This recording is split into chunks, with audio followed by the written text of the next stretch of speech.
So next up is another one of our awesome returnees, and we're so happy to have her back with us. Please welcome Senior Online Consultant for Sony, Claire Blackshaw.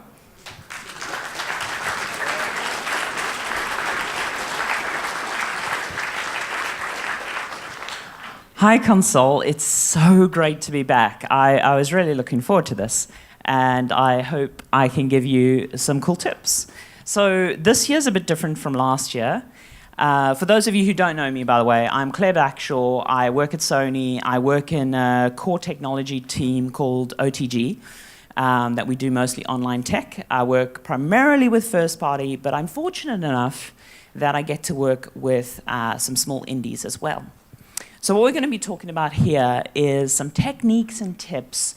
Hopefully none of that third thing, like hopefully no bullshit, but techniques and tips to help you punch above your weight.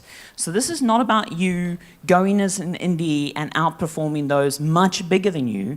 This is about you squeezing out that extra 10% so you can outperform those sort of in your development budget and range. So there's a lot to cover, and the first thing I want to do is talk about what this talk isn't. This talk is not business development. I think Greg gave a really nice talk on that earlier. It's not marketing. There's better people to give that advice. And unfortunately, I don't have time to deep dive on specific topics. I could do entire talks about some of these slides. And again, it's not a silver bullet because so much of the stuff is contextual. And that's one of the biggest and hardest challenges when we talk about some of the stuff in the second half of this talk is a lot of people come onto a stage like this and say, you have to do this thing. And it's really not. So this is, because it's not a silver bullet, a lot of the advice up front you're going to hear is advice you may have heard before, and then hopefully the second half of the talk is stuff you're slightly familiar with, but I give you a bit of a new take on it. So let's start off with who you are. I'm still learning Konsoll and Norway, so I just want everyone in the room to put up their hands. Every single person put up their hands. Come on, this removes all participation, right? So keep your hand up if you're currently developing a game. Okay, keep your hand up if you've shipped a game. Okay, awesome. I won't ask the fourth question. Thank you so much. So obviously there is a level of knowledge. I always say to people, until you've shipped your first commercial game, you don't know 90% of what you need to know. It's kind of a high number, but that shipping process really is a huge learning process. The old joke goes, and Tim made it this morning, the first step of game development is to vastly underestimate how hard it is. So you have enough naivety to go forward. But as you get more experienced, you get better at, more confident at the challenges, but you also get better at assessing them. So the first tip, and it's probably the oldest tip, and the tip you hear the most, but it's still the most important, is focus. Scopes and goals. You really need to drill down. It's old advice, but it bears repeating. You need to know what your game is. You need to set realistic goals. The reality is, for your first game, you're probably not going to set realistic goals, and that's okay because you're still enthusiastic enough that you will hopefully punch through those barriers, which will inevitably come up. Find one thing you rock at. You all have something interesting and unique to offer. You all have something that really interests you in video game development. Find it, hold on to it. I'm a big advocate, as I said last year, of not over-specializing and of having a broader viewpoint, but it's still worth finding that one thing you really, really rock at. And when you found the thing that your game is about, the thing that you're really good at, you need to be able to define that. Right? So when you talk about your game, there's this classic problem when people think of ideas and concepts. They think of them. They don't vocalize them and write them down. And when you think of things, your brain is this messy thing. Like the more we understand about the human brain, the more we understand it doesn't think in straight lines. It thinks in this sort of wiggly, parallel fashion. You know, it's very similar to a lot of the stuff we're discovering in quantum physics about how waveforms collapse and stuff. And until you have to write an idea down, or until you have to express an idea to someone, the possibility space hasn't collapsed, right? The messiness of the idea has not been exposed to you.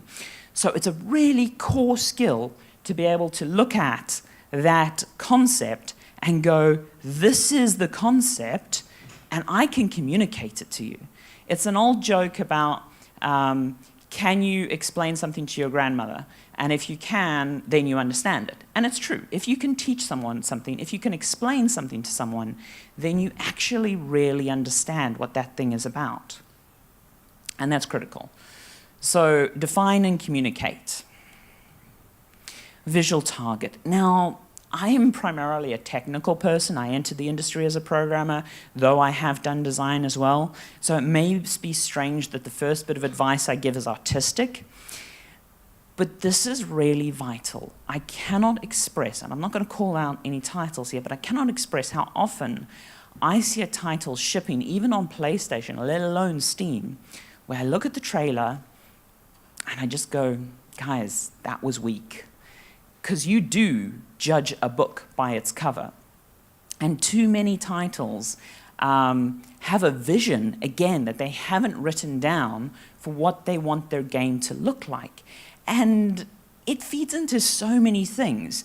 So I advise you strongly, right as soon as you can, to do a Photoshop, to do a Maya render, to do something really simple where you say, this is what our game's going to look like. And don't bullshit yourself. Say, you know, we think we can get this level of visual quality. And if you're looking at the screen and you're like, that's kind of shit, you're like, okay, we need to stylize it more. Or if you look at it and you're like, we don't think we can produce assets to that quality, or realistically it's not that expensive, we don't have that much money to do it, then, you know, adjust expectations, right? If you are from an old school dev, and again, I think in a post-Kickstarter, sort of post-publisher indie world that we're in now, we've thrown a lot of babies out with the bathwater, and one of those was the vertical slice. Vertical slices, as they were implemented in the old days, was horrible. It really was a vicious process sometimes, and not fully productive. But there was a reason they existed. And that reason was, if you can nail what the game sort of looks like, it really removes a lot of tension. And it's okay to be wrong, right? It's okay to be 6 months into development to look at your visual target and go, actually, that visual target doesn't quite fit anymore. We need to update it. But you need to know what your goal is. You need to know what your visual endpoint is, so you guys can set that up and you can go, okay, this is our holistic style. This is where we're heading. If we're doing a VR game and we have to hit 90 frames a second, we know we can hit 90 frames a second with this visual style. Because too often, especially from more technical studios, they look at that image and they're like, well, you know, it's kind of realistic, or it's kind of gritty, or it's, you know, kind of like this game and that game. And you haven't set a clear goal. You haven't defined a clear visual target. And even for the super technical people, like when people talk to me about graphics programming, I often say, don't tell me what you think you need. Don't tell me like how you think you need to do it. Just draw it for me. Just show me a Photoshop. Show me a movie or something, and then the graphics programmer can look at that and go, oh no, actually there's a totally cool way we can fake that, and it's actually really easy to do that. Humans are really visual, so having these kind of visual targets helps. There was one title I worked on. Now this is back iPhone days. This is iPhone original or iPhone 3G, I forget, where we had a title where all that happened is an artist made a movie, right? The whole game was sort of this light-based puzzler, and the entire pitch was just a visual target. It was just this movie and this mood and this beautiful music. But that was enough. And through the entire development, we pushed these phones, because this was back when alpha on phones was just suicide, and the full rate on phones was just terrible. But that visual target, we held up to it, and we produced one of the best-looking mobile games at the time.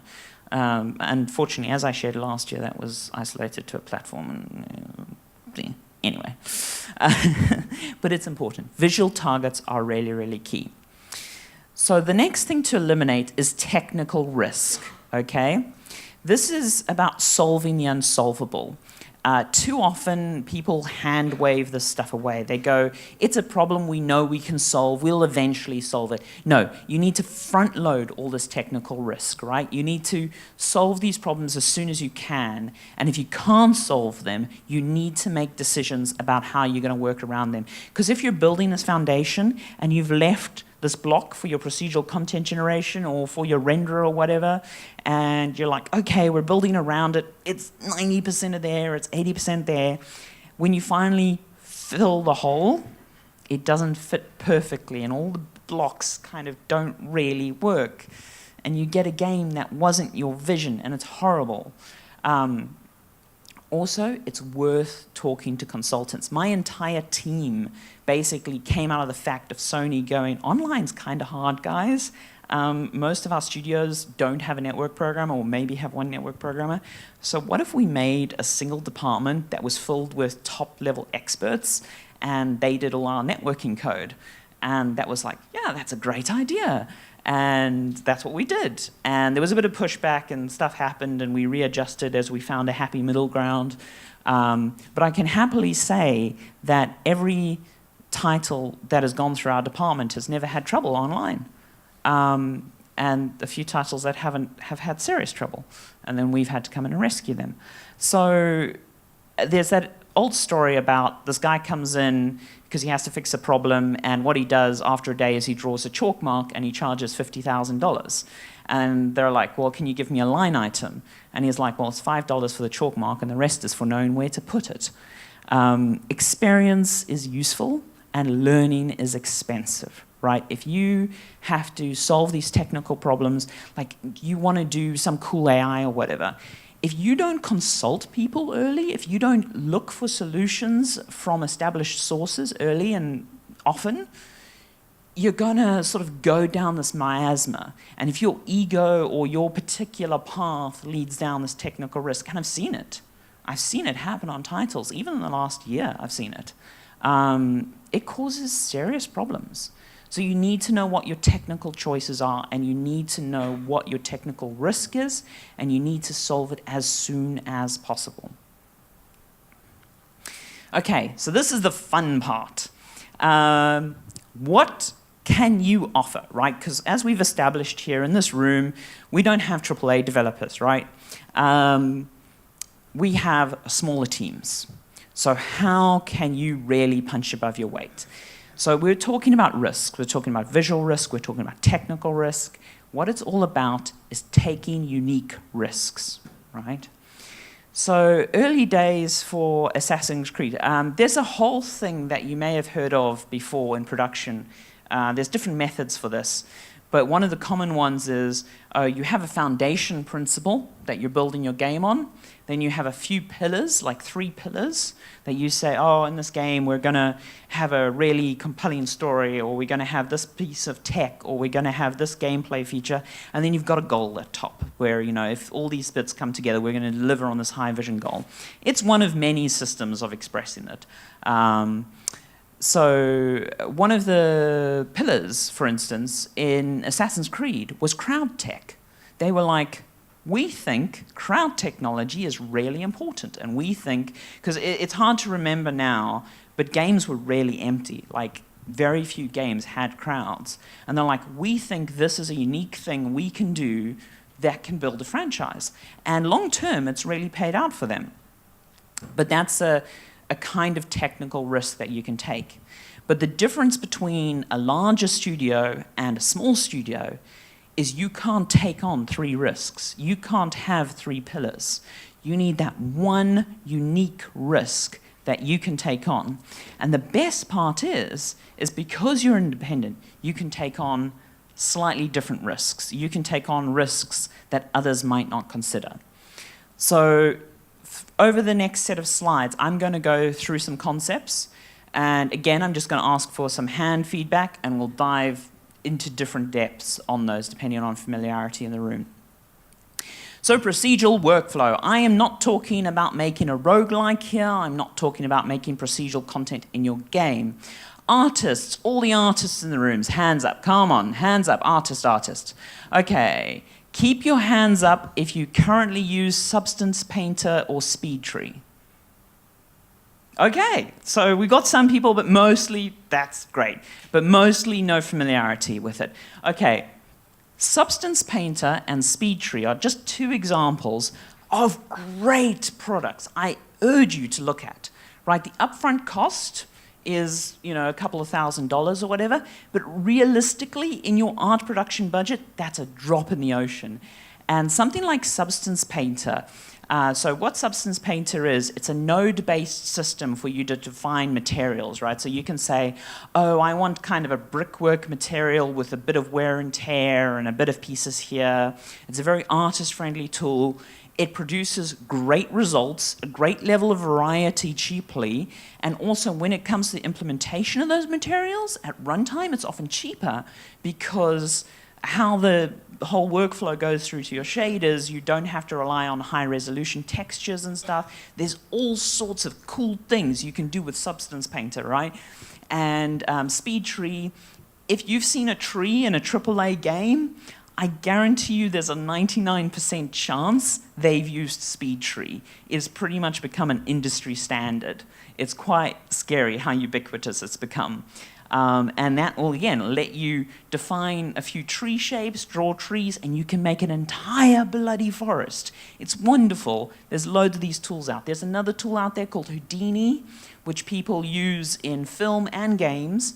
Like World War Z used it, a whole bunch of other films used it, where again, using a node-based system, you're like, oh, I'm going to do an explosion, and this explosion's going to throw out bricks, or I want a city environment, or something like that, and through a few artist-defined nodes, you can build that out. Again, most of these tools come at an additional cost, but I highly recommend you look at it, because it gives you so much more flexibility, right? So if you say to yourself, we're going to spend a few grand, and you can always get trial evaluations on these tools, and you can always talk to the sales team and get cheap versions or things like that for indies. And you say, oh, okay, we're going to spend a couple of grand, but it's going to cut this part of our art budget in half. That is more than half your savings, because what it means is not only does it mean your art budget's been cut, but it also means if you need to make a direction change in production, that direction change is cheaper. You are more agile. And one of the things that scares people off procedural content is procedural content has two classic flaws. One is edge cases, right? You're always worried about, oh, 1 out of 10 cases or 1 out of 1,000 cases, it makes this horrible mess, right? So we've got to sort of dial back the procedural content generation so we don't get these horrible edge cases. Or the other one is, oh, it makes kind of cool things, but it doesn't give that little bit of polish, right? So you're generating random rocks, and yeah, it's got an algorithm to shove moss onto it and everything, but when you as a person look at it, you're like, yeah, but really, if that rock was there, people and animals would be sitting on it, and it just needs a bit of wear and tear or a tweak to the silhouette there. And that's something that's really hard to get that last sort of 5% out of quality out of what we call an online system, so a system running while the game is active. If you're doing these in your workflow, if you're doing these in this tool chain, it's great. Let's say you have a system that generates a random character model, right? And only 1 out of 5 times it generates a good model. That means your artist has to push a button 5 times before they get a base model to work with. That's nothing. Even if that model generation takes a minute to do, which is a ridiculously long time, that's cheap and easy, right? And then your artist has a new model to work from, a new base model. It's great. And that last little bit of detail, while in procedural content terms, is really hard to do. Your artist just kind of looks at it and goes, I'll take it into ZBrush and I'll do a little bit of tweaks to it.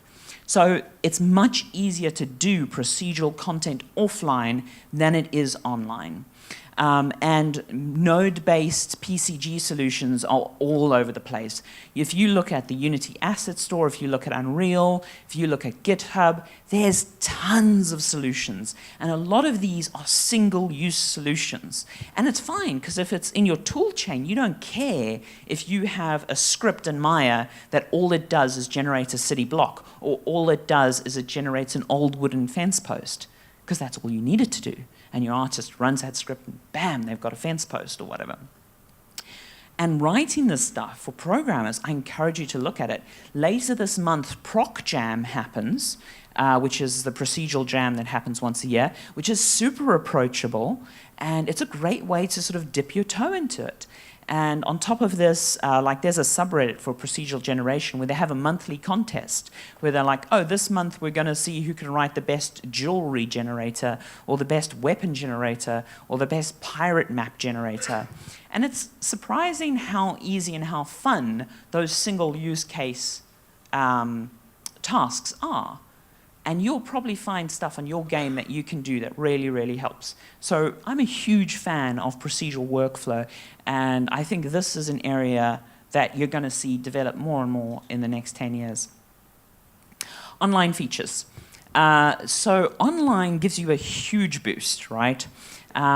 Before you even try the hard stuff, there's a whole bunch of platform features on PlayStation, on Xbox, on Steam. There's a fairly ubiquitous baseline of, oh, I can get leaderboards, I can get trophies, I can get presents, I can get invites, I can send stuff with attachments to players. That gives you a whole great baseline that requires very little technical knowledge. And I've got several talks where I basically just talk about how to use individual platform features to implement a trading system, to implement a UGC system, to do a calendar-based thing. So your little game that you're doing when you log in will, take the weather, or will take a seasonal event and do something with that. There's great stuff you can do with this. And user-generated content as an indie is a lot easier, because moderation's the big problem, right? And you can do user-generated content that isn't as big a moderation nightmare. But as an indie, you've also got a bit more wiggle room, right? Because you can kind of go, hey, well, we're small, we didn't realize, I mean, that's obviously a bit... I probably shouldn't have said that. But yeah, it's an advantage you have. Great online, though. Proper online is bloody hard. And if you are the kind of programmer who understands concurrency, who understands sockets, who can write actual C networking code, you have a real talent. You have something you can use that 99.5% of programmers out there can't do. So if you can write solid, efficient networking code, that is a real useful talent. And that really could put your game over the edge. So I highly encourage you to look at real-time multiplayer. It's not an easy thing to do, but again, if you can do hard networking problems, you are separated from the pack in so many ways. And now, couch co-op's a great feature, and then we've got proven market segments that like couch co-op. But honestly, you can play a shit game with 4 friends and still enjoy it. And as a market differentiator, there are so many bloody couch co-op indie games out there, guys. There really are. Now, AAA couch co-op, that's a bit of a harder sell. But really, you're not differentiating yourself with couch multiplayer. And when people tell me, oh, but our game is too responsive to do multiplayer, I'm like, okay, maybe that's true for you, but you do realize I've seen half the games that say that then get played through SharePlay, which is the PlayStation feature where we capture the entire screen and we stream that online and you play with your friend using that. And that's the most naive implementation, because we have to do it like this because we don't know anything about your game. And when I see people play couch multiplayer games like that and the latency's fine, I'm like, if that works, you must really suck at network programming. And that's fine. If you suck at network programming, avoid it. But yeah, it's just a really oversaturated field. And it's just not a risk in any way. Okay, virtual reality. I'm a huge fan of virtual reality. Hands up, who owns a HTC Vive or a Rift or a PSVR, a consumer VR headset? Okay, not many people in the room, but still great, fantastic. Okay, guys, VR. It's real. Okay, I know I am a huge fan of it, but the only question about VR is how long does it take? Okay, if you remember the 90s, the early 3D was similar, right? 3D on PC in the early days was a nightmare.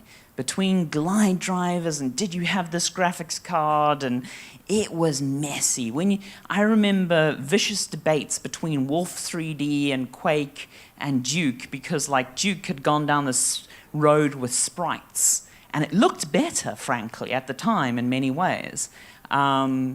But it wasn't the right technical road to go down.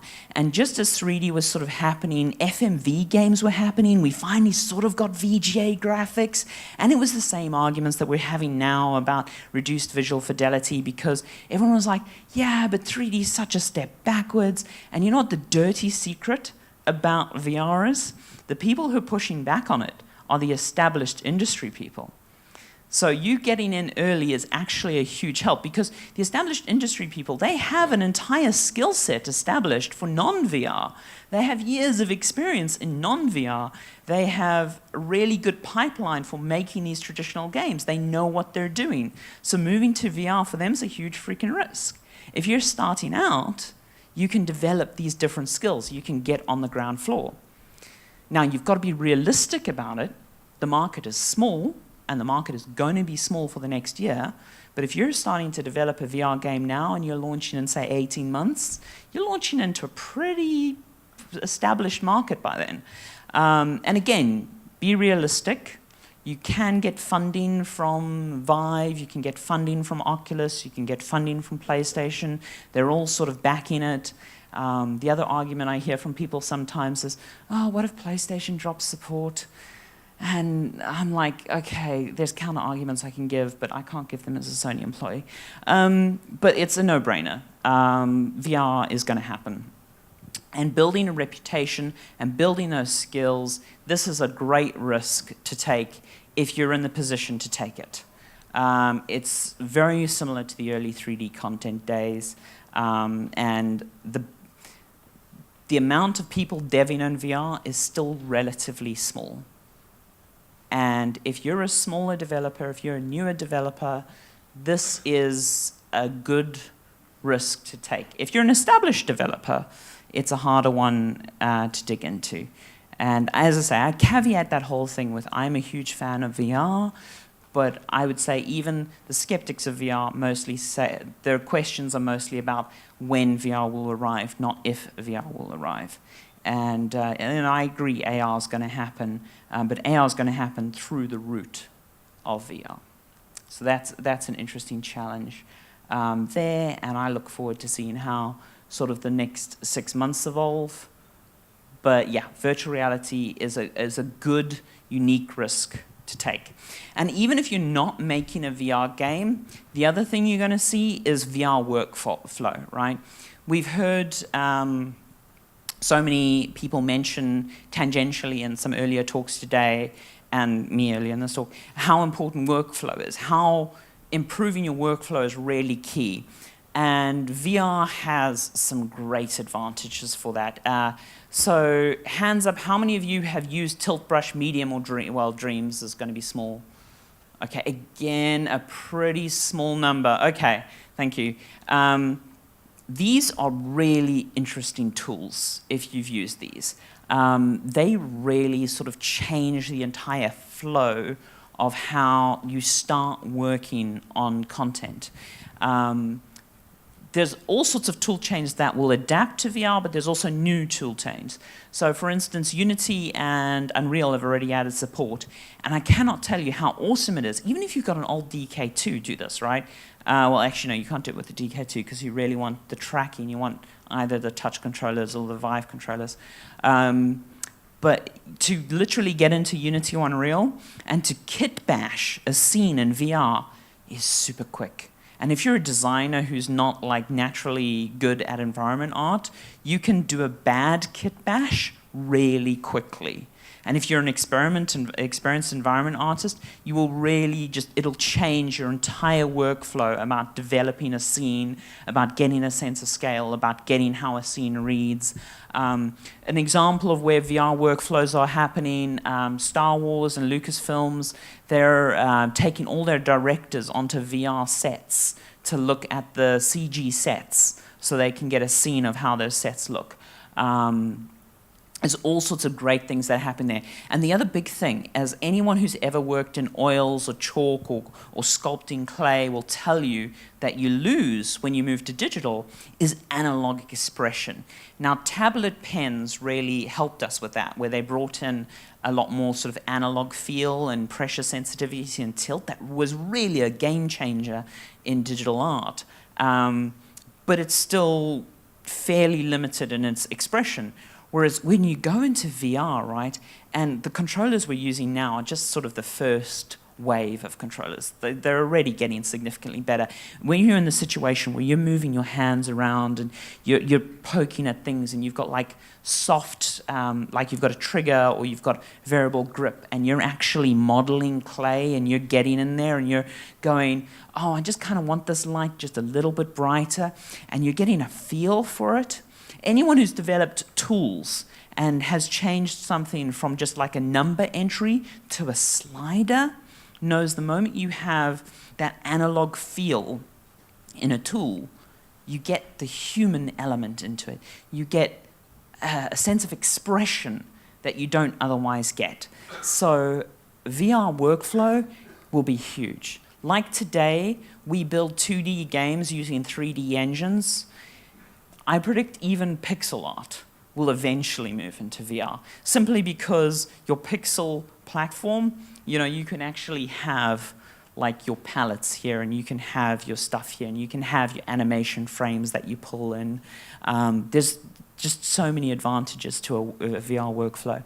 Again, the adoption rate of this will be slower, but if you can think of an interesting way to, and I'm not talking about improving your workflow by 10%. Improving your workflow by 10% is not worth taking a risk like this. If you can look at this and you can go into a situation where you can say, well, previously building an environment for our adventure game would have taken, a week for the first initial mock-up. And then you can say, well, we can drop that down to a day or half a day. Now that is kind of a 10x change that changes your workflow. It changes the space you're in. And now your increments time, your turnaround time, and how fast you can make those scenes for your story-based game, it's just transformative. So that's when you take this risk. You don't take this risk to shave off 5% of the time. You take this risk when you see 10 times benefit. And that applies to a lot of these, but especially with these kind of workflow changes, switching to VR is not an iterative thing. It's really something you've got to get a big boost from. I'm just going to, before it drive me nuts, change my power setting, because if this laptop goes off once more, I may scream. Okay, great. Okay, so photogrammetry. How many people in the room? Any hands up for photogrammetry? Has anyone done photogrammetry in the room? Okay, so we've got a few people. Great. If you've got, well, you've all got mobile phones. Autodesk Catch is a mobile phone app you can just try out for photogrammetry. But photogrammetry is basically using a camera or using a depth camera or a specialized tool like LiDAR to capture the real world and bring it into digital world.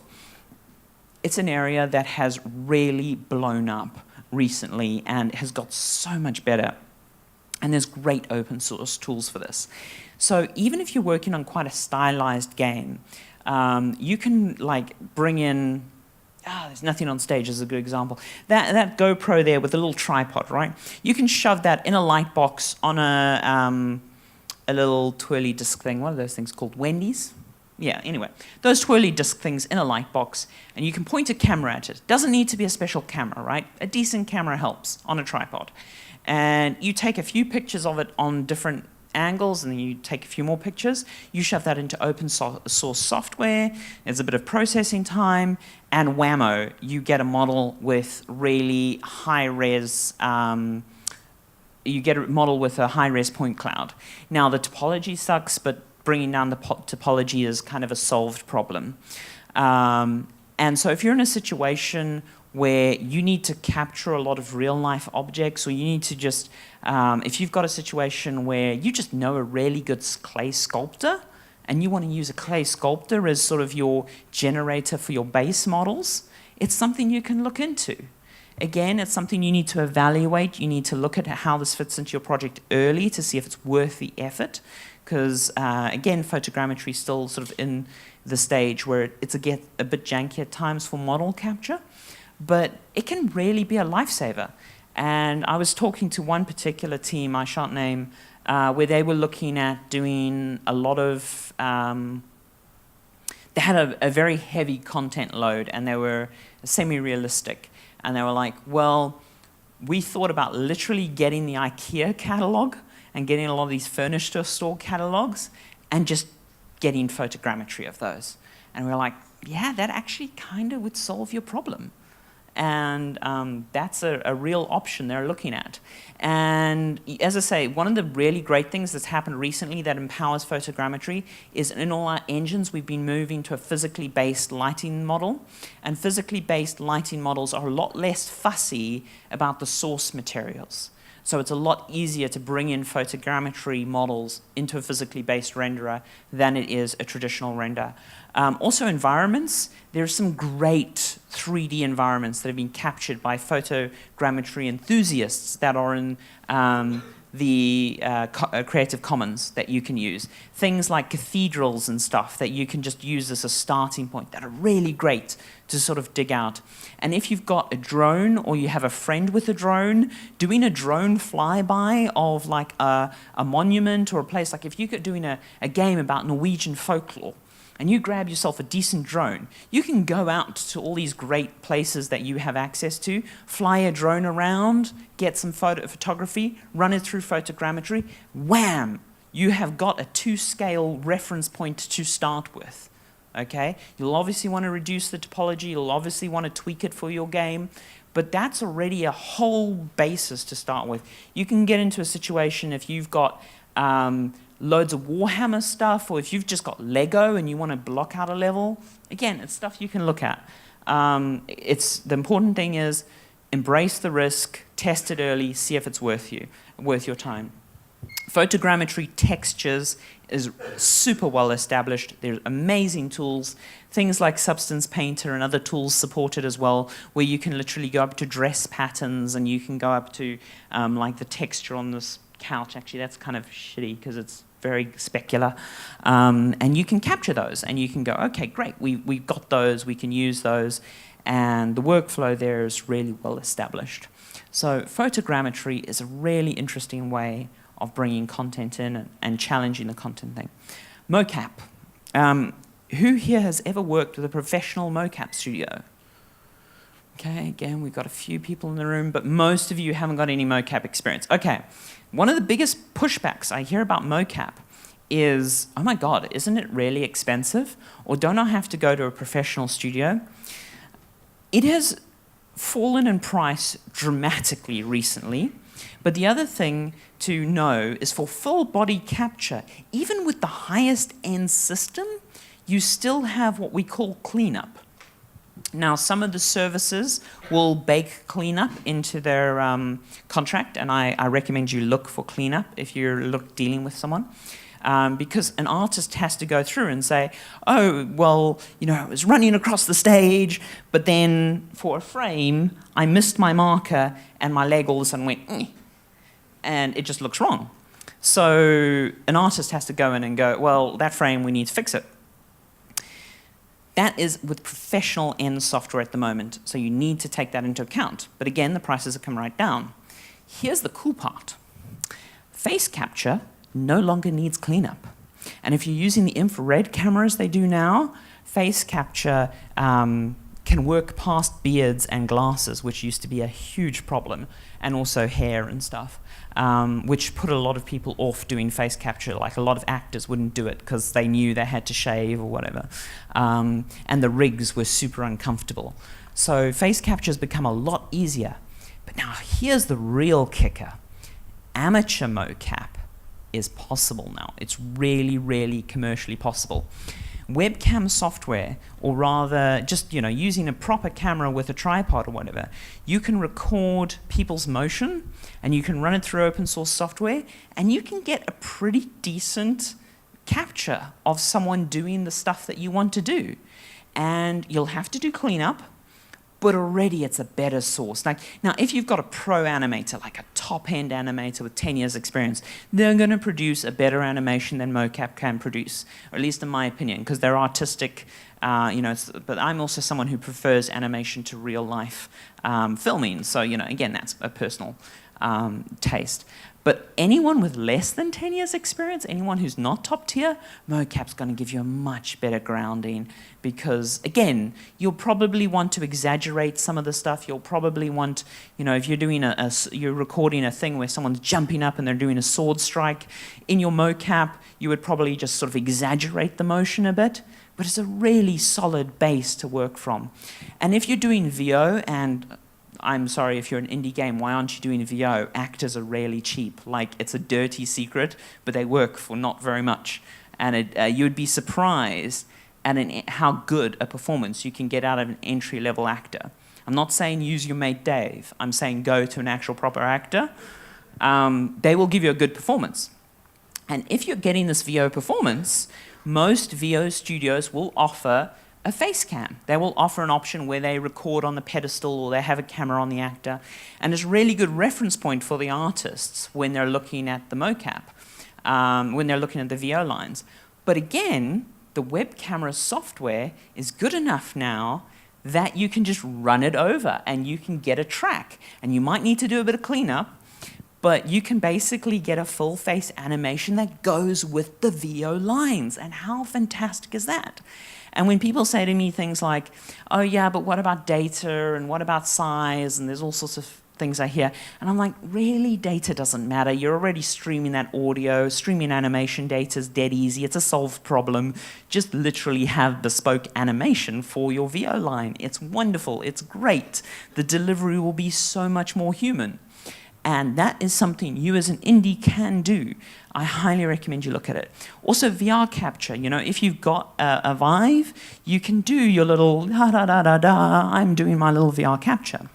And that's great. And you're going to get sub-millimeter tracking. You know that there's going to be no cleanup required. How fantastic is that?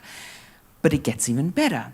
If you have a VR headset with motion controllers, you can go into that, and Google's already done this wonderful prototype with it, and I've seen some people already do this in Unreal, like they've just hacked it together, where you're like, okay, I'm going to start my timeline recording, and I'm going to grab this object, and this object's going to move like here, and then you stop the recording and like scrub back the timeline. Okay, while that's happening, this thing's doing this.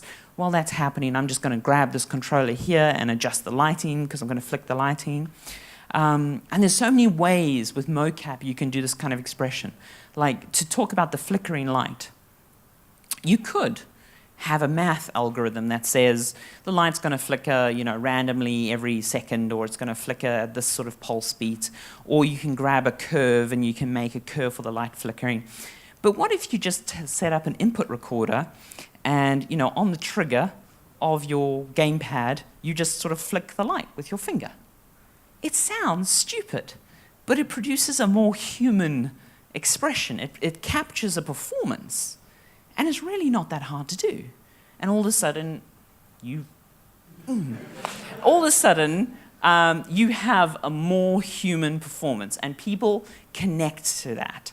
So there is all sorts of ways you can bring mocap into your game. And again, we're not looking for sort of 10% benefit. We're looking for 10x benefit. AI is, oh my God, I almost didn't want to put the slide here because this is such a huge area. But oh my God, if you are someone who is in AI, or if you're someone who has a good grasp of AI, wow, are you in the right place? AI is a great place to place your bets at the moment. Like, you look at the companies across tech at the moment and the amount of people who are investing heavy in AI. AI is great, and AI is going to transform your games. Expert systems, so your NPCs are more alive, so your dialogue systems are better. So just little things like, how your procedural content works, how your expert systems for things like load balance in your servers, right? There's all these great applications. And here's the great part, a lot of this stuff is middleware. And a lot of people are really scared of using AI middleware. So these companies will often work with you as an indie on a trial basis or on a small indie license basis. Like, literally, if you find an AI startup or someone doing good AI work, just chat to them, and they might have some really cool stuff for you. If you go dig out an old paper from Nuclei or old talk from Nuclei last year, you're ahead of the game. All R&D's been done. You just need to understand it well enough to use it. It's really, really fantastic. And generally, games lag behind a lot. So this is a super broad, nebulous term, and as I say, I'm almost afraid to use it. And you should not be looking at building general AI solutions. You should be looking at specific problems. You should be looking at stuff saying like, I'm making an RPG and I would really like my NPCs to have slightly better dialogue. Or I'm looking at making a zombie shooter game like Left 4 Dead, and I want an AI director like Left 4 Dead, or I want to do something along that vein. Find a problem, find a risk that you can solve. Outsource everything. I mean, this was covered earlier about community and about reach out and apologies. This was covered earlier about community and reaching out. Outsourcing is freaking amazing. Okay, I don't know anyone who's shipped a game in the last year that's been moderately successful who has not outsourced some element of it. Find out what you're good at. Find out where you want to put your chips, where you want to do your bet, right? And if you're good at something and you enjoy it, fantastic. If you enjoy something and you kind of suck at it, maybe consider outsourcing it. But if you don't enjoy it or you suck at it, outsource that motherfucker. Like, especially you guys as Norwegian game devs. I guarantee you, there's someone cheaper. Like, seriously, it's a reality, right? You guys, and it's not just about price, right? Even if you're talking top-end games, even if you're talking Call of Duty and Uncharted 4, these guys outsource core creative stuff, like concept art stuff, level design stuff. You would be amazed at how much outsourcing goes to top-tier firms, and not just art. Like my department for online outsourcing, I help indies out with that stuff. I help out big teams with that stuff.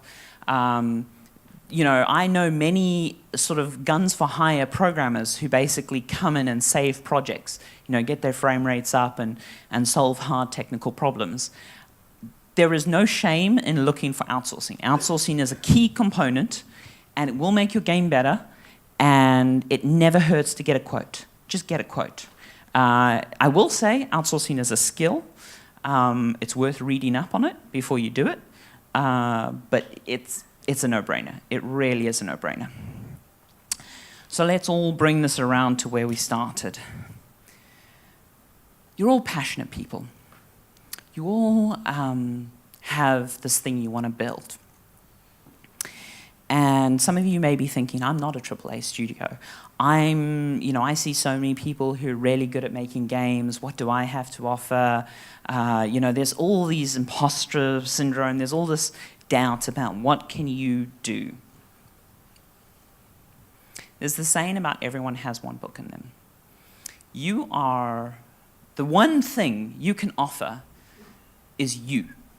You have a bag of unique experiences. You have original thoughts. You have a take on things. And I'm not talking about some special snowflake, let's value everyone because blah, blah, blah.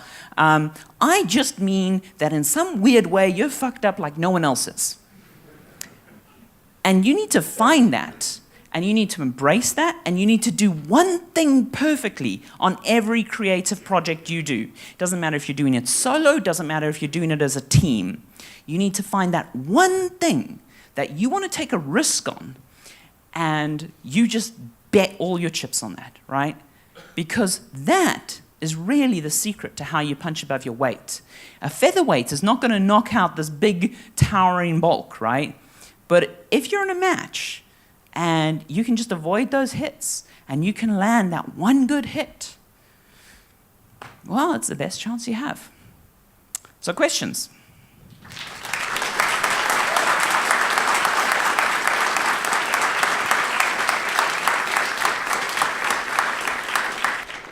Have a question up there. So, yeah, hi. So we say outsourcing is a skill and we should read up on it. Do you have any literature to recommend? So there's good GDC talks on it every year. One person who's done a bunch of talks on it that I recommend looking on the GDC Vault is John Jones. He's written about it a lot. But yeah, if you just go to the GDC Vault or a lot of places, you'll find good talks on it. And that's a good kickoff point.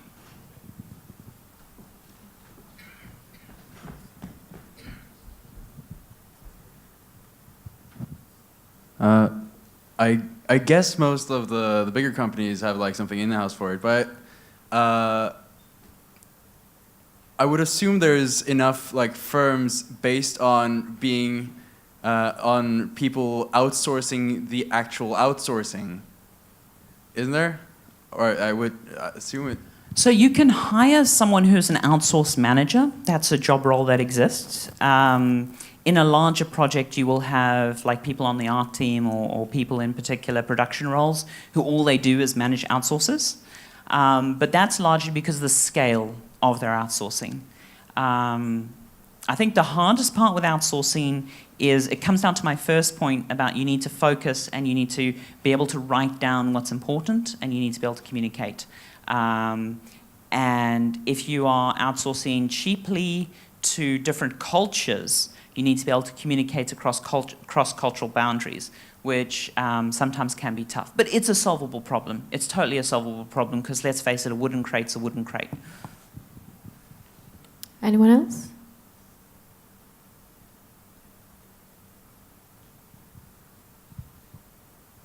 Yeah, really great talk. I was just kind of curious when you were talking about motion capture and stuff like that. I mean, since it's possible now to do really low budget kind of mocap, do you think, because there's some stuff happening in my area now where they might be investing in this huge mocap facility. Do you think that because of the fact that you could do it so much easier or much more, cheaper, do you think that that's maybe kind of a waste of resources, or do you think it's still a good idea for them to want to do that? I think mocap will have a bit of a business challenge, sort of looking forward 20 years. But having a performance space and having a bet, because let's face it, as the amateur capture stuff gets better, the professional stuff gets even better. And the breakthrough for professional mocap will be at the point where they require zero cleanup on a real-time capture. And if they hit that point, and I think they will hit that point, who cares, shortly, then they get a huge benefit back and they get a huge boost back. But and as I say, also there are some situations where amateur mocap isn't great. If you're looking to capture 3 performers simultaneously, you still need a professional setup. So there are use cases in there. But I think a lot of the jobbing work, the basic work, might dry up.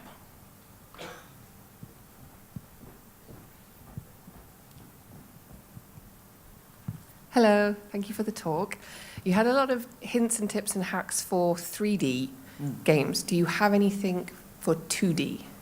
Oh wow, 2D, so much stuff. So on the procedural content stuff, I saw this great project very recently where someone had taken the nature, it's beyond me, but there is a quantum function about collapsing waveforms. And anyway, they took this whole concept and they implemented it. It's on GitHub. You can get it. I can give you a link to it. And what this basically let them do is they could take a 2D input of like tiles, and this algorithm would generate these awesome bits and pieces. Likewise, there's been some great work with drawing 2D characters and then having algorithms generate lighting models for them and things. There's been a lot of cool stuff for 2D. Also mocap, I would say mocap does work in 2D. It's totally doable in 2D.